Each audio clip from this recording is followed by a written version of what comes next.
지난 시간 둘째 아들에 대한 말씀을 나눴습니다.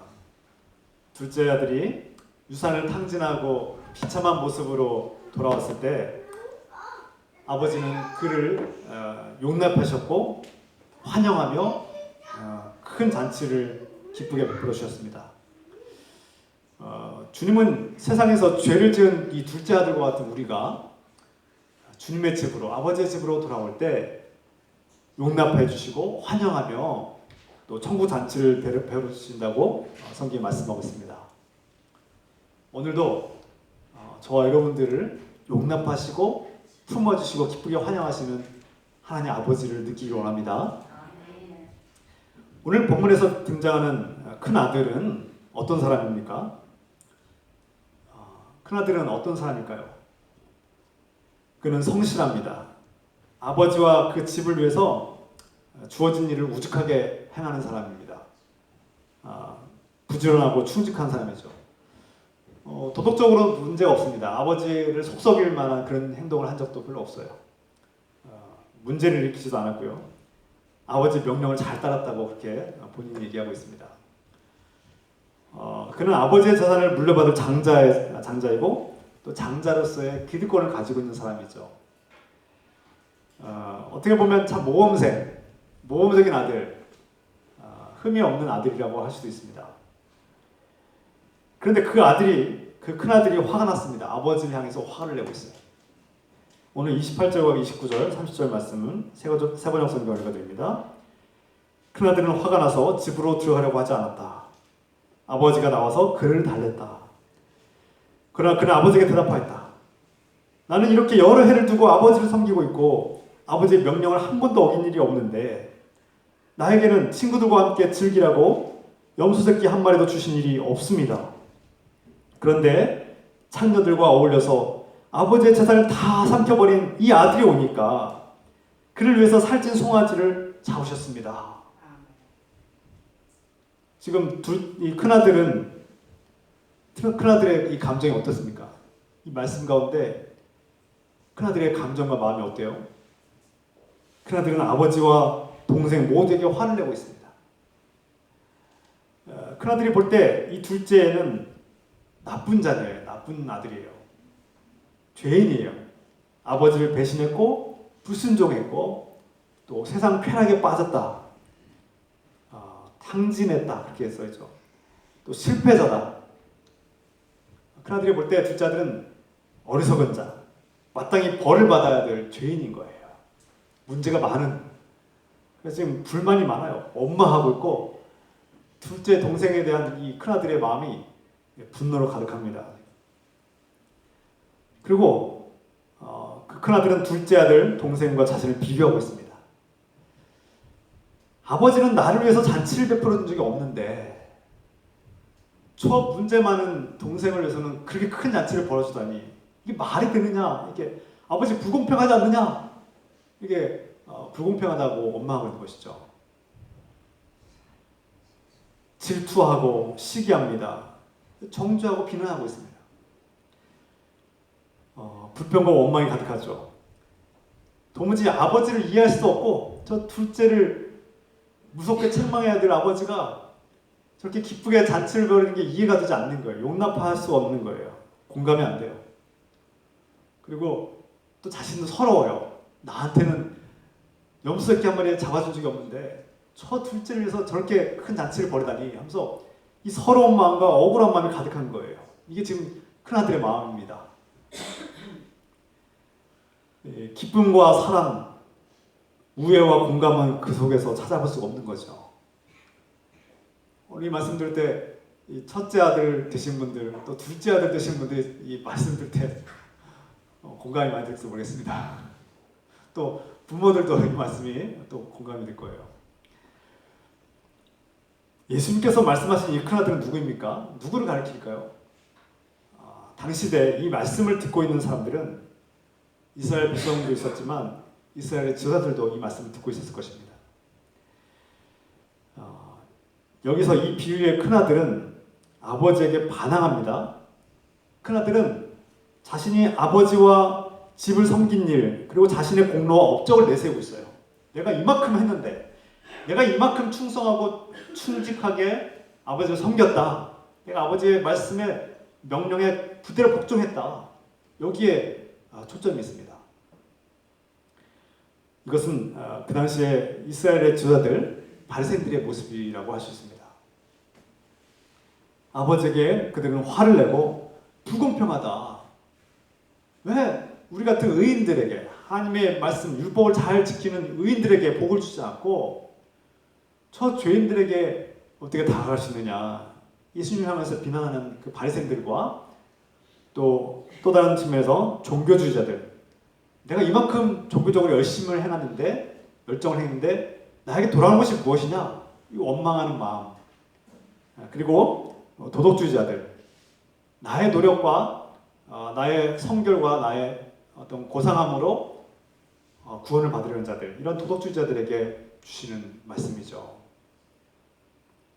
그 당시에 바리새인들과 이 종교주의자들, 도덕주의자들은 하나님의 은혜로 구원받는 것이 아니라 하나님 아버지의 그 사랑과 은혜로 내가 구원받은 자녀가 된 것이 아니라 내가 잘했기 때문에, 내가 율법을 잘 지켰고 이만큼 노력했기 때문에 구원을 받을 수 있다고 믿었던 것입니다.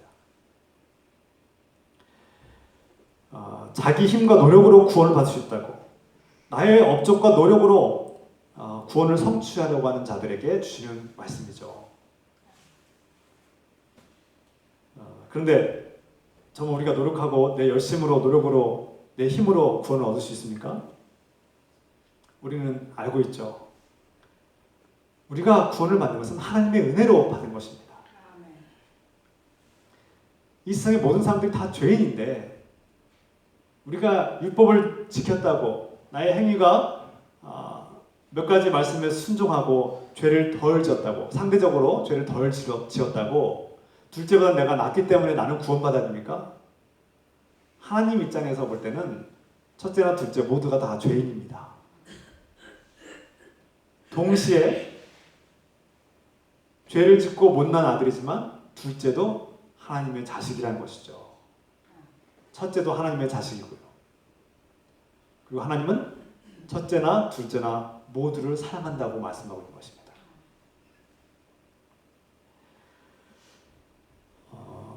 예수님께서 말씀하신 이 큰아들은 특히 그들은 하나님의 택함을 받았다. 우리는 하나님의 택함을 받았기 때문에 거룩한 백성, 특권을 받은 자녀들이라고 믿었던 것이죠. 그리고 그런데 문제는 정작 자신들이 하나님의 자녀들이라고 말하면서, 하나님 백성이라고 말하면서 아버지 하나님이 자신을 얼마나 사랑하는지 모르고 지낸다는 거예요.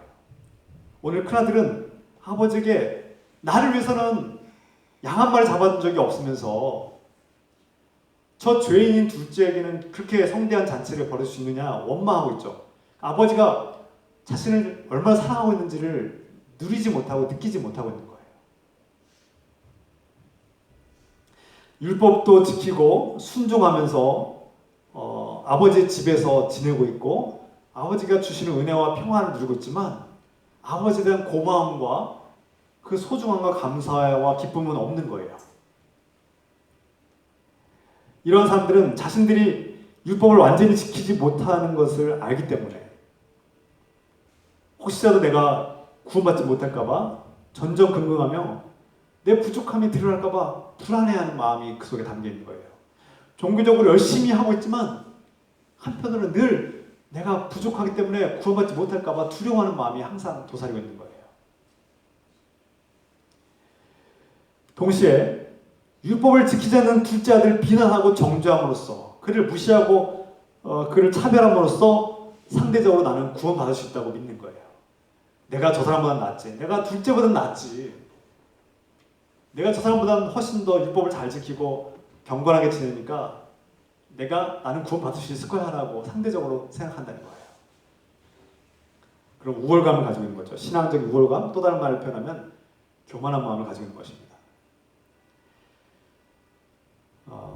그래서 이런 사람들은 자신들이 도덕적으로 우위에 있다고 여기고 둘째 항상 비난하는 그런 경향이 있습니다. 비난하고 조롱하죠. 그들은 아버지께서 무엇을 기뻐하시는지 관심이 없습니다. 아버지께서 왜 저 둘째를 기뻐할까? 아버지께서 기뻐하는 마음에 내가 어떻게 동참해야 될까 이런 데 관심이 없는 거예요. 그들은 아버지의 집에 살고 있고 장제 특권을 가지고 소유하고 있지만 정작 아버지의 집에서 누리고 있는 감사함과 기쁨을 누리지 못하고 있는 것이죠. 오늘날 많은 그리스도인들이 평생 기독교라는 울타리에서 기독교라는 집에서 살고 있습니다. 어린 시절부터 기독교라는 그런 가문 집안에서 자란 분도 계실 겁니다. 그런데 정작 그렇게 오랜 세월 기독교라는 집에서 살고 어떻게 보면 교회라는 장소에서 오랜 시간을 보냈지만 정작 하나님 아버지의 그 따스한 사랑과 깊은 은혜, 한없는 그 사랑과 은혜를 누리지 못하고 신앙의 기쁨과 그 자유를 누리지 못하고 사는 형식적인 힘없고 무기력한 그리스도인들이 의외로 많다는 것이 안타까운 현실입니다. 이 큰하늘과 같은 교인들이 많다는 거예요. 여러분, 큰아들은 정말 하나님 아버지의 집에서 많은 것을, 특권을 누리고 있고 많은 것을 누리고 있지만 그것을 기뻐할 줄 모르고 그 소중함을 알지 못하고 깨닫지 못하는 참 어리석고 연약한 자임을 우리가 보게 됩니다. 반면 이 큰아들을 향한 아버지의 마음은 어떻습니까? 우리 하나님 아버지의 마음은 어떻습니까? 아버지는 이 둘째뿐만 아니라 큰아들도 사랑하죠. 그리고 큰아들이 지금 막 둘째를 향해서 원망하고 비난하고 조롱하고 또 비난하고 정죄하고 또 아버지를 향해서도 비난하고 있죠. 그럼에도 불구하고 아버지는 이 큰아들을 향해서 책망하지 않습니다.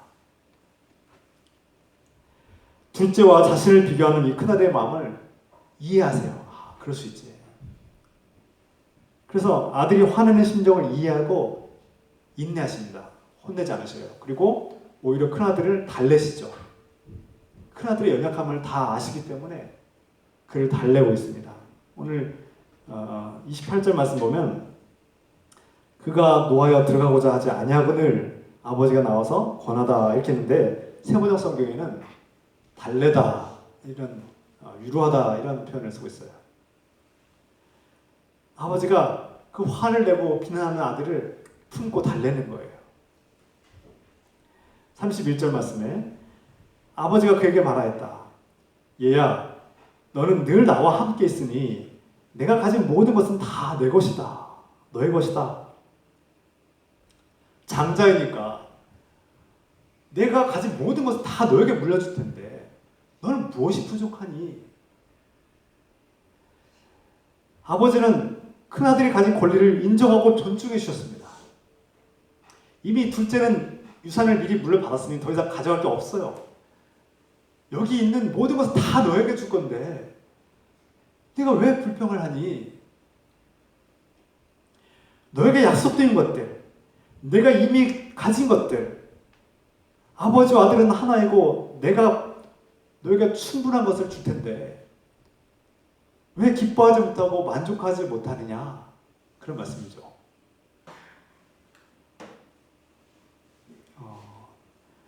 아버지의 마음은 죽었다가 살아 돌아온 둘째를 기뻐하는 것입니다. 이것이 아버지의 마음이에요. 지금 아버지는 기쁜 거예요. 죽은 아들이 돌아왔으니 얼마나 기쁘겠어요. 아버지의 마음이 32절에 아주 단명하게 표현되고 있죠. 너의 이 아우는 죽었다가 살아났고 내가 잃었다가 되찾았으니 즐기며 기뻐하는 것이 마땅하다. 이것이 아버지의 마음입니다. 아버지는 기쁜 거예요. 지금 기뻐야 될 때인데 아들이 지금 화를 내고 아버지를 비난하고 있으니 지금 큰아들의 모습은 아버지와 정반대의 모습을 갖고 있는 것이죠.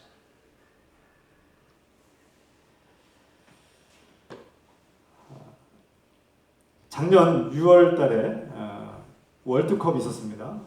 월드컵 6월 달에 예선전이 있었고 이제 7월 달에 본선이 있었고 이렇게 뭐 축구 좋아하시는 분들은 관심 있겠지만 아쉽게도 우리 한국은 16강에 진출하지 못했죠. 그리고 축구 대표팀이 이제 그 진출하지 못하고 패배한 상태에서 귀국을 했습니다. 공항에서 자기들이 이제 축구에 진출하지 못하고 패배한 것을 사과하는 그런 인사를 하고, 손흥민이라는 대표가 유명하죠. 손흥민 대표가 아주 지금도 최고의 선수 아닙니까? 그 대표가 이렇게 90도로 이렇게 절을 하듯이 인사를 하고 죄송하다고 사과를 했는데, 그 둘러싸여 있는 군중 중에 어떤 사람들이 일부가 막 물건을 막 던지는 거예요. 무슨 뭐 깃발 같은 거를 막 던지고 계속 던지는 거예요. 하지 말라고 하는데 계속 던지고 욕을 하는 거예요. 막 달걀을 투척하고 달걀을 던져요. 선수들한테 막 달걀 던져서 막 맞고 욕을 하는 거예요. 욕을 지고 왔다고, 경기에서 지고 왔으니까 욕을 하는 거예요. 국민들 중 일부가. 반대편은 하지 말라고 계속 소리를 지르면도 계속해요. 제가 그 영상을 뉴스를 통해서 봤는데 참 가슴이 아팠습니다. 경기라는 게 이길 수도 있고 질 수도 있는 것이죠. 안타까움이 있죠. 우리가 이겼으면 좋았을 텐데 지고 왔으니까 안타까운 마음이 있지만, 그걸 분노하는 국민들을 보게 됩니다. 분노한 나머지 비난하고 공격하는 거, 욕하는 거예요. 이뿐입니까? 또 올림픽 경기가 있었죠. 올림픽 경기 후에 금메달을 딴 선수들은 막 환영하고 막 매스컴에서 난리가 나죠. 막 축제가 벌어지고 막 축하해주고 인기가 높아지는데, 반면에 메달을 받지 못한 선수들에게는 무관심해요. 이름도 몰라요. 그리고 비난하고 막 독설하고 공격해요. 금메달을 못 따면 마치 막 죽일 것처럼 달려드는 사람들이 있어요. 달걀을 투척하고 물건 던지고 욕하는 사람들이 있습니다. 여러분, 우리 교인 중에 없겠죠? 그런 분들 본 적 있으십니까? 우리 사회 이곳저곳에서, 스포츠뿐입니까? 사회 이곳저곳에서 1등만 환영하는 그런 문화, 또 1등이 되지 못하고 실패하면 무관심하거나 무시하거나 비난하고 공격하는 그러한 문화를 우리는 종종 보게 됩니다. 이것이 비단 스포츠계만 있는 것이 아닙니다. 패배자를 비난하고 공격하는 문화, 이런 문화를 우리가 다 알고 있죠. 익숙하죠. 우리는 이 큰아들과 같이 기득권을 가진 자, 이미 모든 것을 받을 장자의 권리를 가진 자, 또 어떻게 보면 또 다른 측면에선 경쟁에 이긴 사람, 둘째에서 이겼죠. 둘째와 경쟁에서 이겼죠. 어떻게 보면 1등이죠. 이 집안에서 1등이에요. 최고예요. 모범생이에요. 1등이 모든 상과 영예를 다 거머쥐는 그런 문화에 익숙합니다. 그런 세상에 살고 있죠. 기존의 권리를 가진 기득권자를 대접해주는 문화, 그를 대접해줘요. 부자들을 더 대접해주고 더 높여줘요. 공부 잘하고 1등하면 공부 잘하는 아들이 최고예요. 인류대 가면 그 아들은 최고예요. 대학 못 가는 아들은 아주 그냥 무시를 당하고 막. 솔직히 말해서 그렇지 않습니까? 같은 아들이라도 그들이 지배하고, 또 그들이 1등하고 성공하고 경쟁에 이긴 사람들이 이 사회를 지배해요. 상위권에 들어가고 이 사회 또 하이클래스를 다 지배권에 들어가요. 가진 자가 또 가진 자들을 양산내고, 또 이를 장려하고 환영하고, 또 그 하이클래스 상위권에 들어가고자 정말 목숨을 걸고 경쟁하는 사회에 살고 있습니다. 아마 전 세계에서 유례를 찾아보기 힘들 정도로 경쟁이 치열한 나라 중에 한 나라죠. 우리나라. 반면 둘째와 같이 때로 세상에서 실패하고 돌아온 자녀를 정죄하고 비난하고 공격하는 이런 문화, 이것에 익숙해 있는 우리 문화 속에 살고 있죠. 공감하십니까? 예. 물론 일한 만큼 정당한 대가를 받고, 또 열심히 노력해서 성취한 만큼 보상을 받고, 이것을 축하해주고 환영하는 문화 필요합니다. 중요하죠. 공감합니다. 나쁘다는 게 아니에요. 그게 무조건 나쁘다는 표현이 아닙니다. 비난하는 게 아닙니다. 다만 물론 금메달을 딴 선수들 기뻐하고 환대하고 대접하는 일 필요하죠. 중요한 일이죠. 그래 더 격려해야지 다음에 또 잘할 수 있지 않겠습니까? 공부를 잘하고 1등 했으면 축하해주고 밥도 사주고 선물도 사줘야지 더 다음에 또 힘을 내죠. 문제는 패배자를 무시하고 정죄하고 비난하고 공격하는 그런 문화는 하나님의 뜻과는 정반대의 모습이라는 것을 우리가 깨달아야 합니다. 이런 모습은 하나님 나라와 정반대되는 모습이에요. 오늘 예수님께서 하신 말씀을 통해서 하나님은 그렇게 하지 않으셨다는 사실을 우리가 알 수 있어요. 하나님 나라는 그렇지 않다는 거예요. 하나님의 뜻은 무엇입니까? 하나님 나라의 모습은 어떤 모습이에요? 둘째 아들과 같이 세상 속에서 유산을 탕진하고 실패하고 절망에 빠지고 죄를 지은 자가 잘못했다고 회개하고 돌아올 때 그를 기뻐하고 환영하며 맞이해주는 잔치를 베풀어주는 그런 모습이 바로 하나님 나라의 모습이라는 것이죠. 이것이 아버지의 마음이고 하나님 아버지의 마음입니다. 큰아들이 진정 아버지로부터 인정받고 사랑받고 큰 상급을 다 받고 싶다면 아버지의 마음을 헤아릴 줄 아는 아들이 되었으면 좋았을 뻔했어요. 아버지께서 저렇게 기뻐하시면 나도 기뻐하고 아버지께서 책망하시면 나도 같이 책망하시는 아버지가 둘째를 저렇게 기뻐하면 큰아들인 형인 내가 아버지의 마음을 품고 동생에게 비록 너의 행동은 잘못되었지만 내가 너를 용서하고 이렇게 건강하게 살아 돌아온 것을 내가 너 기뻐하더라 감사하다 이렇게 하고 품어주시는 그런 큰형 그런 큰형이 바로 주님의 마음을 품는 사람이죠. 그것이 그리스도의 마음입니다. 그리고 저와 여러분들이 품어야 될 마음이죠. 아멘입니까?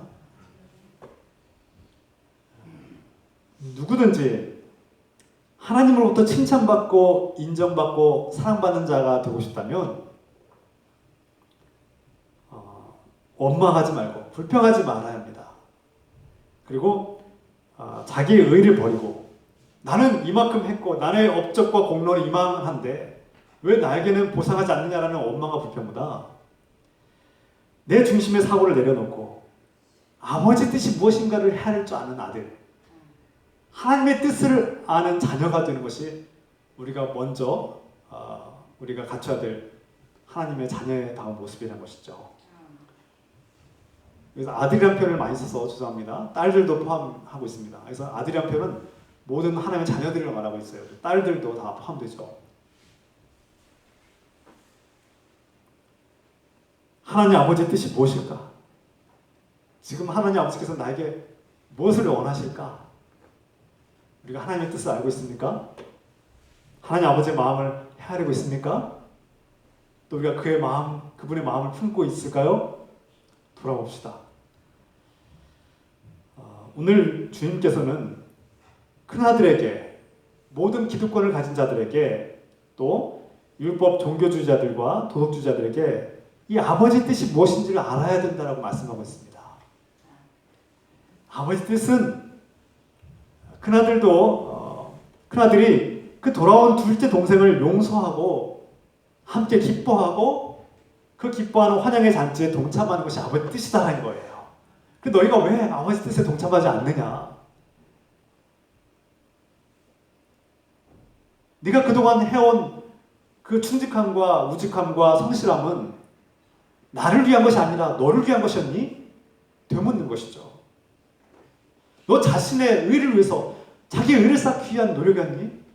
아니면 정말 네가 나를 사랑하고 나를 위해서 충성한 것이니? 묻는 거예요. 우리가 종교적으로 신앙에 열심을 내고 충성하는 것은 하나님 아버지를 위한 것입니까? 아니면 여러분 자신의 의를 위해서 구원의 공덕을 쌓기 위한 것입니까? 하나님 이것을 묻고 있는 거예요. 또한 나아가서 우리의 기존 문화, 1등만 환영하는 문화, 1등이 모든 것을 독식하는 문화, 이것을 당연하게 여기고, 또 반면에 경쟁에서 밀려나고 이 실패한 사람들을 그들도 존중받고 환영하는 문화로 우리가 변화되어야 된다는 것을 말씀드리는 것이죠. 적어도 우리 그리스도인들의 공동체는 잘하는 사람을 칭찬하고 격려하는 것도 중요하고 해야 되는데, 동시에 때로는 전도에 실패하고, 때로는 신앙에 실패하고, 때로는 주님의 품을 떠났다가 방황하고 회개하며 돌아오는 우리 형제 자매들을 우리가 어떤 모습으로 바라봐야 될지 주님께서 말씀하고 있습니다. 또한 기득권자가 대접받는 이 문화에서 기득권을 양보하고 나누는 문화, 큰형이 동생을 품는 문화, 자기의 장자의 권한을 내려놓고 살아 돌아온 동생을 기뻐할 수 있는 그런 문화가 우리 안에 형성되기를 소망합니다. 때로는 나이나 경험이 계급이 되는 우리 한국 사회의 문화가 있어요. 이 서양과 달리 한국 사회는 물론 존중합니다. 나이 많으신 어르신들 존중하고요. 경험이 많은 것들 존중하고, 우리가 존중할 필요가 있죠. 그런데 그것이 계급이 돼서는 안 됩니다. 절대적인 계급처럼 군림하는 문화가 오히려 나이와 경험을 초월해서 서로 있는 모습 그대로, 나이 어린 사람이나 나이 많은 사람이나 세대를 초월해서 부자나 가난한 사람이나 서로 존중하고 아끼는 문화가 우리 안에 이루어지기를 소망합니다. 이 한국 사회는 대형 교회를 선호하는 문화가 있어요. 크고 잘 갖춰지고 규모가 있어서 많은 프로그램들과 서비스가 많은 그런 대형 백화점 같은 그런 교회를 선호하는 문화가 있어요. 이런 대형 교회를 선호하고 또 대형 교회를 몰리는 이런 현상이, 그런 문화가 자꾸 연약한 교회를 관심하고 자꾸 연약한 공동체에도 하나님의 사랑과 은혜가 있음을 깨닫고 또 같이 합력하고 연합해야만 그리스도의 몸된 교회가 힘을 얻는다는 사실을 깨닫고 그 성숙한 자세로 교회를 대하고 존중하는 그런 문화가 세워지길, 그런 변화가 일어나는 게 소망합니다. 개인적으로 세상에서 실패하고 돌아온 사람들, 때로는 가정이 실패해서 결혼 생활을 실패하고 돌아온 자녀들, 그들을 정죄하고 비난하기보다는 그들을 기뻐하고 감사하며 환영할 수 있는 그런 문화가 우리 가정에 세워지기를, 그런 변화가 일어나길 소망합니다. 오늘 우리 모두가 이 하나님 아버지의 마음을 품고 하나님의 아버지의 뜻이 무엇인지를 알고 큰아들의 가진 마음을 내려놓고 회개하며 그 못났지만 돌아온 동생을 기뻐하고 다시 기회를 줄 수 있는 포근하고 넓은 품을 가진 큰형이 되어주시기를 부탁드립니다. 새가족들에게, 또 새신자들에게, 또 방황하다 돌아온 연약한 형제들에게, 자매들에게 서로를 넓은 마음으로 사랑으로 품어주는 그런 그리스도의 문화가 우리 교회에, 또 이 땅에, 이 사회에 가득하기를 우리 주 예수 그리스도의 이름으로 축원합니다. 기도합시다. 우리가 아버지의 마음을 알게 되었습니다. 아버지의 뜻을 깨달았습니다.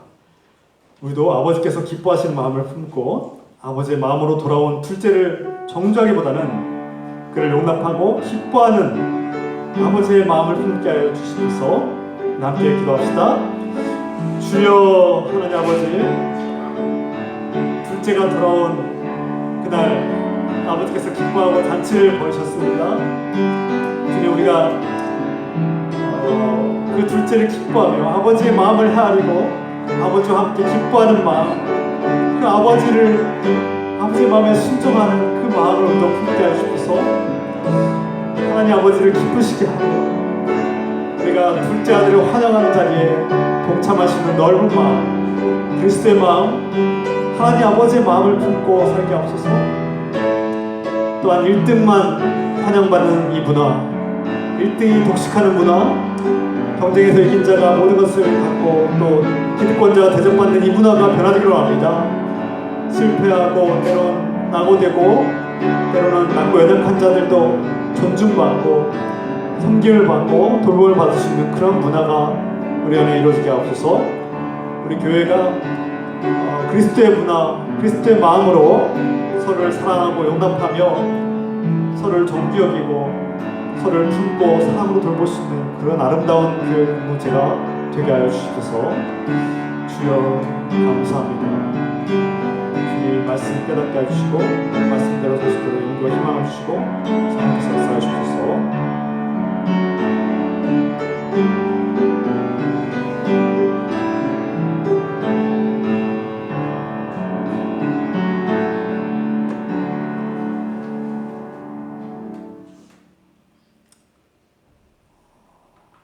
오늘 예수님께서 말씀하신 큰아들은 아버지의 그 기뻐하는 마음에 동참하지 못하고 둘째 아들을 기뻐하는 그 축제 잔치 자리에 참여하지 않았습니다.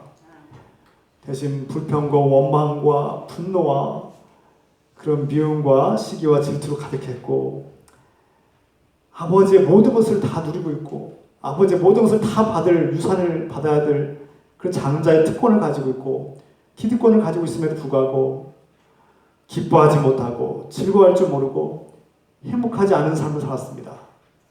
주님, 그 큰하늘의 모습이 혹여라 우리의 모습은 아닌지요. 하나님 아버지께서 우리에게 영원한 생명과 구원과 하나님 나라와 놀라운 상급을 주시겠다고 하셨는데 우리가 어째서 이 세상에서 걱정하고 근심하고 두려워하고 불안해하며 이렇게 불행한 삶과 우울한 삶을 삽니까? 우리를 용서해 주세요, 주님. 이제는 예수 그리스도의 마음으로 아버지의 마음을 품고 때로는 실패한 형제와 자매들을 너그럽게 용납하고 이해하며 기뻐하고 감사하며 아버지의 마음으로 품어줄 수 있는 그런 큰형이 될 수 있도록 그러한 그리스도인들이 될 수 있도록 축복하여 주옵소서. 이제는 자꾸 못나고 부족하고 세상에서 실패한 우리를 넓은 사랑으로 품어주시고 받아주시고 용납하시는 우리 주 예수 그리스도의 크신 은혜와 있는 모습 그대로 사랑하시고 기뻐하시는 하나님 아버지의 사랑하심과 서로 품고 사랑하고 서로를 환영할 수 있는 넓고 기쁜 마음을 주시는 성령님의 감동과 역사하심이 오늘 이 기쁜 교회 모든 성도들과 가정 위에 지금부터 영원토록 함께 해주시기를 간절히 축원하옵나이다. 아멘.